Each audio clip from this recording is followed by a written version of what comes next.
आप देख रहे हैं मेरा यूट्यूब चैनल रेगुलेटरी टॉक्स। और आज जो डेफिनेशन और आज जो नोटिफिकेशन, कुछ की डेफिनेशंस के बारे में हम जो बात करेंगे वो है ईपीआरस के बारे में, जो कि है extended producer responsibility plastic management waste rules 2016 के बारे में। काफी अमेंडमेंट्स आई हैं इसके अंदर। बहुत इंपॉर्टेंट नोटिफिकेशन है क्योंकि काफी सारी कंपनीज में, चाहे वो लिस्टेड है, पब्लिक कंपनीज है, जो मैन्युफैक्चरिंग में, जो प्रोड्यूसर कैटेगरी में फॉल करती हैं, चाहे वो मैन्युफैक्चरिंग कर रही हैं, चाहे वो रिसाइकलर हैं, चाहे वो इंपोर्टर है, ये सारी की सारी जो कैटेगरीज हैं इसके अंदर इंक्लूड की गई हैं। तो आप किसी भी कैटेगरी में फॉल करते हैं तो आपके ऊपर ईपीआर रूल्स एप्लीकेबल होंगे, चाहे आप ब्रांड ओनर हो, इंपोर्टर है, मैन्युफैक्चरर है, प्रोड्यूसर है। ये सारी की सारी इंफॉर्मेशन आपको अच्छे से पता होनी चाहिए ताकि आप अपनी एनुअल कंप्लायंसेस, अपनी एनुअल रिटर्न्स, सारे रिकॉर्ड्स अच्छे से मेंटेन कर सकें under the plastic waste management rules 2016 के अंदर। तो आइए देखते हैं सबसे इंपॉर्टेंट क्या है इस डेफिनेशन के अंदर। इस रूल्स में अगर आप देखते हो तो कुछ इंपॉर्टेंट डेफिनेशन है, जैसे कि ब्रांड ओनर की डेफिनेशन है इसके अंदर, एक्सटेंडेड प्रोड्यूसर रिस्पॉन्सिबिलिटीज की डेफिनेशन है, इंपोर्टर की डेफिनेशन है इसके अंदर, मैन्युफैक्चरर की है, प्रोड्यूसर की है। तो ब्रांड ओनर कौन होंगे फ्रेंड्स? ब्रांड ओनर जो पर्सन और company who sells any commodity under a registered brand label. तो अगर किसी ब्रांड लेबल के अंदर अगर आप कमोडिटी सेल कर रहे हैं, कोई गुड्स सेल कर रहे हैं, तो वो ब्रांड ओनर के अंदर आएंगे। ऐसे ही अगर आप कुछ इंपोर्ट करते हैं, इंपोर्टेड प्लास्टिक मटेरियल, तो आप इंपोर्टर के अंदर आएंगे। अगर आप कुछ प्रोड्यूस कर रहे हैं, एंगेज इन मैन्युफैक्चर और इंपोर्टिंग ऑफ कैरी बैग्स और मल्टीलेयर पैकिंग और प्लास्टिक शीट, तो आप प्रोड्यूसर के अंदर फॉल करेंगे। तो ये सारी इंफॉर्मेशन, सारी डेफिनेशन जो है सेक्शन 2 के अंदर आप देख सकते हैं इस रूल्स के अंदर।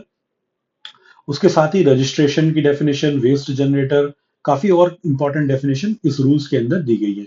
प्लास्टिक वेस्ट मैनेजमेंट रूल्स के अंदर काफी सारी ऑब्लिगेशंस भी है, रिस्पॉन्सिबिलिटीज जो है वो अर्बन लोकल बॉडीज को, साथ ही साथ लोकल बॉडीज को, ग्राम पंचायत को और वेस्ट जनरेटर को, ये सारी की सारी रिस्पॉन्सिबिलिटीज जो है वो फुलफिल करनी है, चाहे वो सेग्रीगेशन से रिलेटेड है, कलेक्शन से रिलेटेड है, स्टोरेज से रिलेटेड है, ट्रांसपोर्टेशन से रिलेटेड है, वेस्ट चैनलाइजेशन से रिलेटेड है और अवेयरनेस से रिलेटेड है। तो ये सारी रिस्पॉन्सिबिलिटीज जो है इन लोकल बॉडीज की, ग्राम पंचायत की, सब उनको फुलफिल करनी पड़ेगी।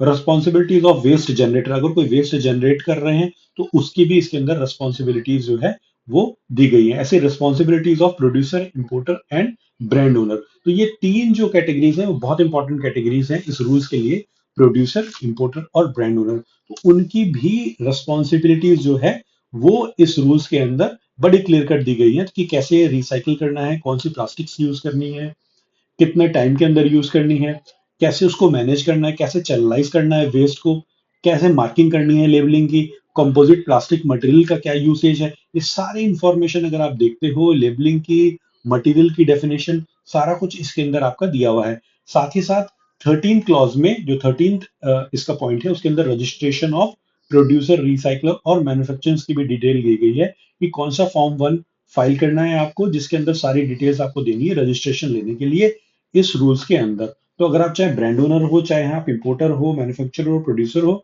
आपको इस रूल्स के अंदर जो है वो रजिस्ट्रेशन करना पड़ता है, अपनी सारी details, GST number, PAN number, company का CIN number, information of consumption of material, ये सारी इंफॉर्मेशन आपको इसके अंदर फॉर्म के अंदर देनी पड़ती है और आपको रजिस्ट्रेशन करना पड़ता है। और उसके बाद सेंट्रल पॉल्यूशन कंट्रोल बोर्ड या फिर पॉल्यूशन कंट्रोल बोर्ड।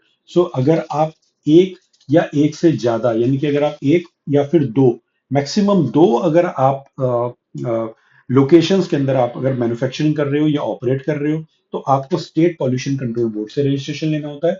लेकिन अगर आपको दो से ज्यादा लोकेशन पे अगर आप ऑपरेट कर रही है आपकी कंपनी, तो आपको सेंट्रल पॉल्यूशन कंट्रोल बोर्ड में रजिस्ट्रेशन करना पड़ता है। तो ये सेपरेट रजिस्ट्रेशन आपको सेंट्रल पॉल्यूशन कंट्रोल बोर्ड को और स्टेट पॉल्यूशन बोर्ड पे आपको करना होता है। इसी तरह अगर आप देखोगे इस रूल्स में आगे क्या है, एनुअल रिटर्न के बारे में भी दिया गया है। एनुअल रिपोर्ट फाइल करनी है, जो कि अर्लियर जो है वो 30 अप्रैल, हर साल 30 अप्रैल तक, अप्रैल टू मार्च से आपको 30 अप्रैल तक, यानी कि 30 डेज में आपको अपनी एनुअल रिपोर्ट जो है वो सबमिट करनी पड़ती है, जो इस रूल्स के अंदर बताया गया था। साथ ही साथ इसके अंदर फॉर्म 1 के अंदर application for registration for producer as brand owner, वो इंफॉर्मेशन, उसका फॉर्म आपका दिया गया है। फॉर्म 2 के अंदर application form for registration of units engage in processing और रिसाइकलर और प्लास्टिक वेस्ट, यानी कि अगर आप वेस्ट रिसाइकलर हो, वेस्ट प्रोसेसर हो, तो आपको भी रजिस्ट्रेशन करवाना पड़ेगा। फॉर्म 3 के अंदर application for registration for manufacturing of plastic raw material, तो अगर आप मैन्युफैक्चरर हो तो भी आपको इसके अंदर रजिस्ट्रेशन करना पड़ेगा। फॉर्म 4 के अंदर format for annual report by operator और प्लास्टिक वेस्ट प्रोसेसर और रिसाइकलर, तो ये सारी इंफॉर्मेशन आपको इन फॉर्म्स के थ्रू एनुअल रिपोर्ट में सबमिट करनी पड़ेगी, जो कि इसके अंदर दिया गया है। पॉल्यूशन कंट्रोल बोर्ड ने तो उसको देख लेते हैं एक बार, क्या फ्रीक्वेंटली आस्क्ड क्वेश्चंस थे, एफएक्यूज थे। What is extended producer responsibility? EPR means the responsibility of a producer for the environmental sound management of the product until the end of its life. तो एक्सटेंडेड प्रोड्यूसर रिस्पांसिबिलिटी क्या है कि आपकी extended responsibility है producer की, जब तक कि आपका प्रोडक्ट जो है वो खत्म नहीं हो जाता, जब तक वो उसका जो प्रोडक्ट स्टेज है, जो प्रोडक्ट लाइफ साइकिल है, जब तक वो कंप्लीट नहीं हो जाती, आपकी रिस्पॉन्सिबिलिटी है for sound management of this product. Have EPR guidelines been notified by the government? Yes, EPR have been guidelines has been notified. Plastic waste management rules 2016 के अंदर ये नोटिफाइड हो गए हैं। उसके बाद इसमें काफी सारे छोटे छोटे अमेंडमेंट्स भी आए हैं इसके डेफिनेशन के अंदर, इसके रूल्स के अंदर, जो कि थे अमेंडमेंट रूल सेकेंड, थर्ड, 23, 24 में भी इसकी कुछ अमेंडमेंट्स आए हैं। Which entities shall register on the centralize portal develop by CPC? तो प्रोड्यूसर अगर आप हो, इंपोर्टर अगर आप हो, ब्रांड ओनर हो, या फिर प्लास्टिक वेस्ट प्रोसेसर या रिसाइकलर हो, तो आपको इसके अंदर रजिस्ट्रेशन करवाना मैंडेटरी है। What resistance is provided for filing of application? तो एआई चैटबॉक्स हेल्पलाइन नंबर है, आई बटन है, स्टैंडर्ड ऑपरेटिंग प्रोसीजर्स है, एफएक्यूज है, ये सारी असिस्टेंस आपको एप्लीकेशन फाइल करने के लिए मिलती है, जो कि है ईपीआर प्लास्टिक .cpcb.gov.in, जो वेबसाइट है गवर्नमेंट की, वहां पर आप ये एप्लीकेशन फाइल कर सकते हैं।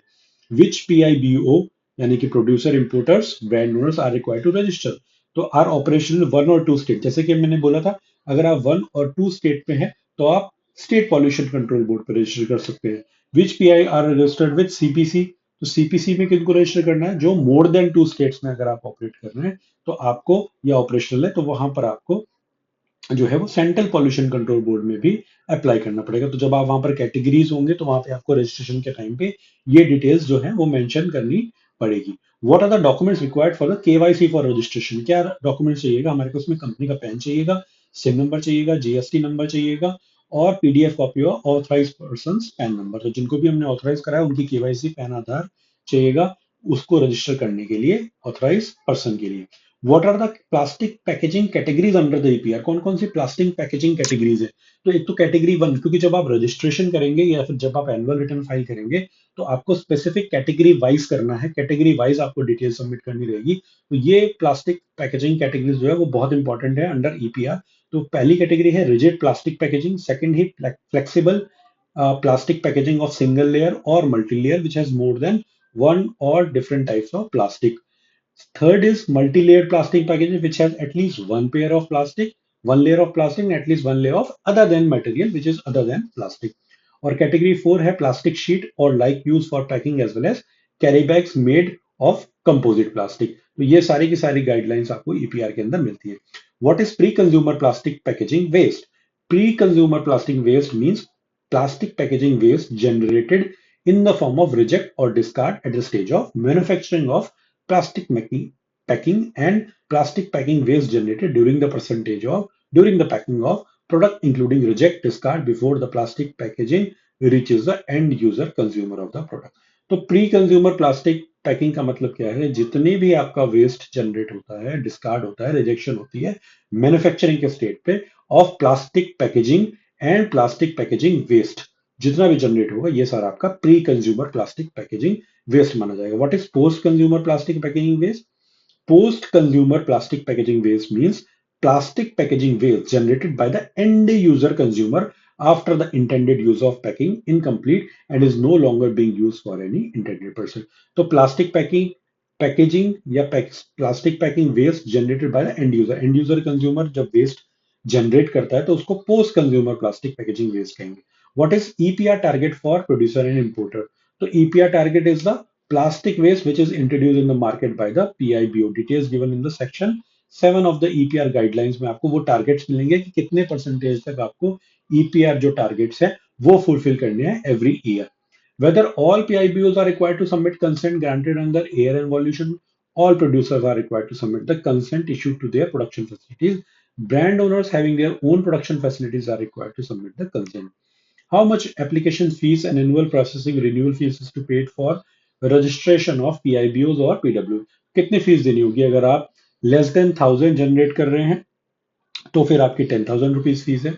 अगर 1000 से 10,000 आपकी फीस है तो 20,000 है। अगर मोर देन 10,000 आपकी जनरेशन है प्लास्टिक वेस्ट का जो है,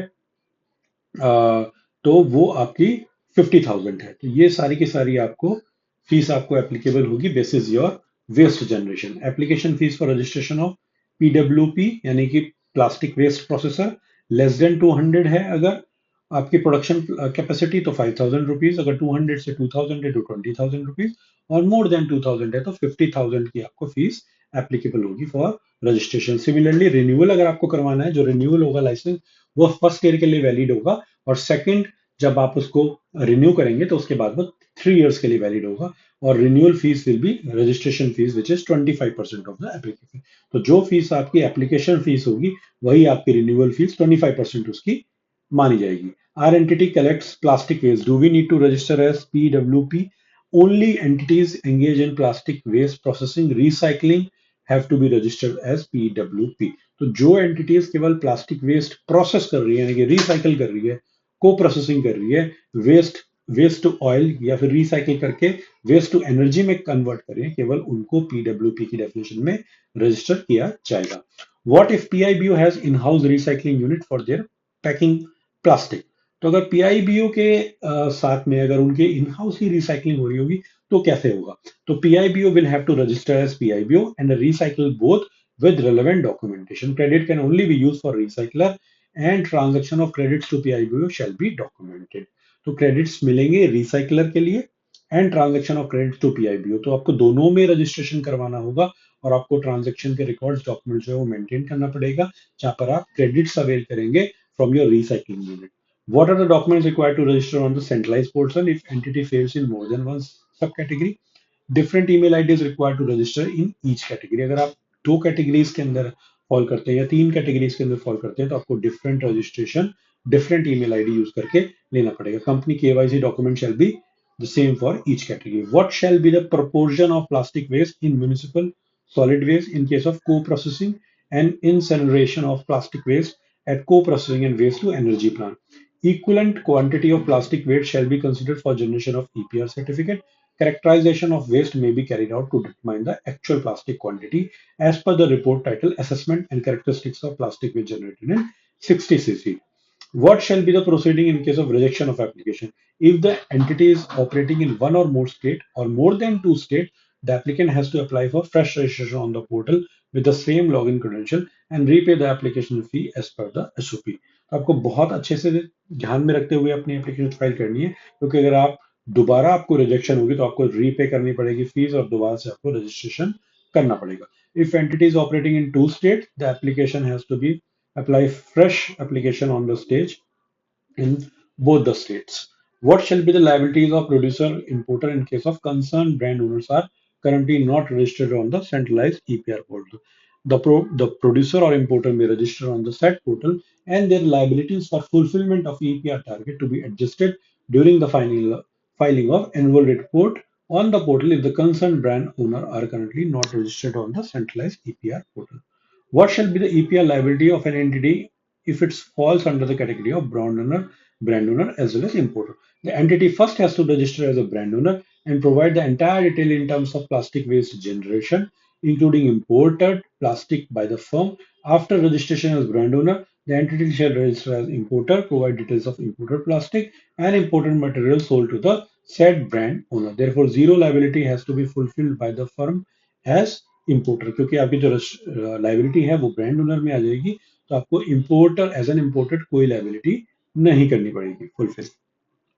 What materials to be considered for EPR in case of MLP? At least one layer of plastic and at least one layer of material other than plastic. Weight of plastic one layer is to be considered for EPR in case of MLP.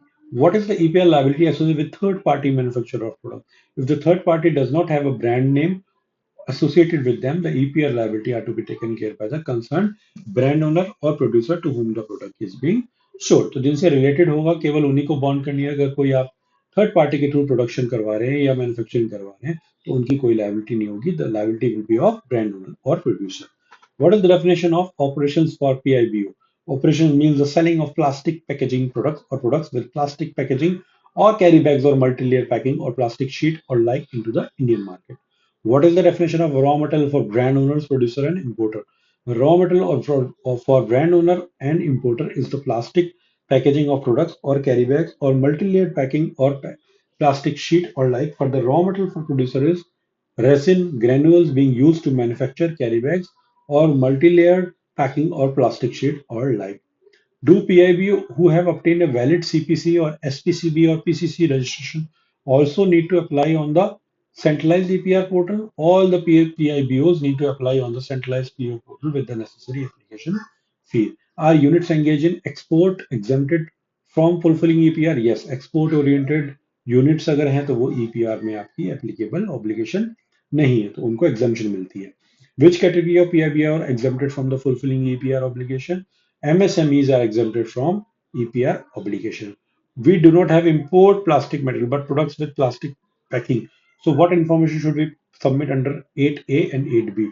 Details of plastic packaging which is imported along with the product is to be given in this section. तो ये सारी आपकी जो FAQs हैं ये आप देख सकते हैं epr.plastic.cpcb.gov.in जो वेबसाइट है और ये सारी आपको कैटेगरीज ध्यान में रखते हुए अपनी रजिस्ट्रेशन फाइल करना है और साथ ही साथ अपनी एनुअल रिटर्न जो है वो भी फाइल करनी है पॉल्यूशन कंट्रोल बोर्ड डिपार्टमेंट को इसी वेबसाइट के थ्रू जो कि आप ऑनलाइन भर सकेंगे और मेक श्योर जब आप एनुअल रिटर्न फाइल करेंगे तो आपके पास इक्विवेलेंट अमाउंट का प्लास्टिक जनरेटेड ईपीआर टारगेट जो आपको ईपीआर ऑब्लिगेशन है उसका सर्टिफिकेट आपको जो है वो परचेज करना है प्रोक्योर करना है या एक्सचेंज में आपको वो प्रोक्योर करना है जो भी ऑथराइज एजेंसी है जो भी वेस्ट प्रोसेसर है उनके थ्रू और वो आपको जो टारगेट्स है उस ईयर का यानी कि अगर 22-23 का है या 21-22 का है जो भी आपका फाइनेंशियल ईयर का टारगेट है वो आपको अचीव करना है जैसे 21-22 का 25%, 22-23 का 70% और 23-24 का 100%. अगर आपकी ऑब्लिगेशन ईपीआर टारगेट्स अचीव नहीं करते हैं तो आपकी ये कैरी फॉरवर्ड होती है विद ईसी जो कि है एनवायरमेंटल कॉम्पनसेशन जो आपको पे करना रहता है. This is a type of penalty जो आपको पे करनी रहती है अगर आप अपनी ईपीआर टारगेट्स जो है as an importer as a brand owner या फिर एज अ रिसाइकलर अगर आप नहीं अचीव करते हैं तो आपको ये पेनल्टी भी जो है वो पे करनी पड़ती है लेकिन इसमें रिफंड का ऑप्शन भी है पॉल्यूटर पेज प्रिंसिपल में जो कि है ईसी एनवायरमेंटल कॉम्पनसेशन. उसमें आपको रिफंड मिलता है अगर आप 2 साल के अंदर विद इन 2 ईयर्स अगर आप अपनी ऑब्लिगेशंस कंप्लीट कर देते हैं तो आपको 60% रिफंड मिल जाता है. अगर 3 ईयर्स के अंदर करते हैं तो 40% रिफंड मिल जाता है और अगर 3 ईयर्स के बाद में अगर आप रिफंड करते हो तो आपका सारा जो भी इसी आपने पे किया है वो फॉरफिट हो जाता है और आपको कोई रिफंड एलिजिबल नहीं होता है. तो आपको ध्यान रखना है कि जो अपनी ईपीआर टारगेट्स हैं उनको ईयरली बेसिस पे आपको अचीव करने हैं जो भी कैटेगरीज में आप फॉल कर रहे हैं और उसी तरह आपने जो भी जनरेट करे हैं ईपीआर के सर्टिफिकेट्स वो सारे के सारे आपको मेंशन करने हैं और एनुअल रिटर्न के अंदर भी आपको उसको फिल करना है उन डिटेल्स को जब आप एनुअल रिटर्न्स फाइल करते हैं. तो और साथ के साथ आपको जो आपको क्वार्टरली रिकॉर्ड्स मेंटेन करने हैं क्वार्टरली रिटर्न्स मेंटेन करने हैं उसका भी ध्यान रखना है जिसमें आपको purchase procurement consumption waste generation ये सारी कैटेगरी वाइज आपको इंफॉर्मेशन प्लास्टिक की जो भी कैटेगरीज जिसमें भी आप फॉलो कर रहे हैं वो सारी इंफॉर्मेशन आपको जो है वो मेंटेन करके रखनी पड़ेगी ताकि आप एनुअल रिटर्न के टाइम पे उसको क्लियरली रिकनसाइल करके ऑनलाइन सर्टिफिकेट के थ्रू आप उसको फाइल कर पाए और आप अपनी एनुअल रिन्यूअल के लिए एलिजिबल हो पाए नेक्स्ट ईयर के लिए. क्योंकि अगर आप अपनी ईपीआर कंप्लायंस नहीं करेंगे एनुअल रिटर्न फाइल नहीं करेंगे तो आपका सर्टिफिकेट रिन्यूअल नहीं होगा. साथ ही साथ आपको जो कंसेंट टू ऑपरेट भी आपको पॉल्यूशन कंट्रोल बोर्ड का नहीं मिलेगा बिकॉज ये अब आपकी प्री रिक्विजिट रिक्वायरमेंट है. सेकेंडली कस्टम्स में अगर आप एज एन इंपोर्टर काम कर रहे हैं और आपको इंपोर्ट करवा रहे हो आप तो आपको इंपोर्ट की क्लियरेंस तभी मिलेगी जब आपने अपना ईपीआर का जो रजिस्ट्रेशन सर्टिफिकेट रिन्यू करा लिया है और वो नंबर आपको सबमिट करना पड़ेगा कस्टम्स में जो कि है सेंट्रल पॉल्यूशन कंट्रोल बोर्ड का. तो वो आपको सबमिट करना पड़ेगा कस्टम डिपार्टमेंट तभी आपके इंपोर्टेड जो गुड्स है उसका क्लियरेंस जो है वो हो पाएगा. तो इसलिए ये बहुत इंपॉर्टेंट हो गया है कि अगर आप ईपीआर के अंदर फॉल कर रहे हो अगर आप मैन्युफैक्चरर हो ब्रांड ओनर हो और प्लास्टिक के अंदर डील कर रहे हो, मैन्युफैक्चरर, इंपोर्टर, प्रोड्यूसर या फिर वेस्ट जनरेटर हो, तो आप अपनी सारी की सारी ईपीआर कंप्लायंस जो है वो अच्छे से मेंटेन कर ले और एनुअल रिटर्न जो है वो फाइल कर दें जो भी ड्यू डेट तक थी।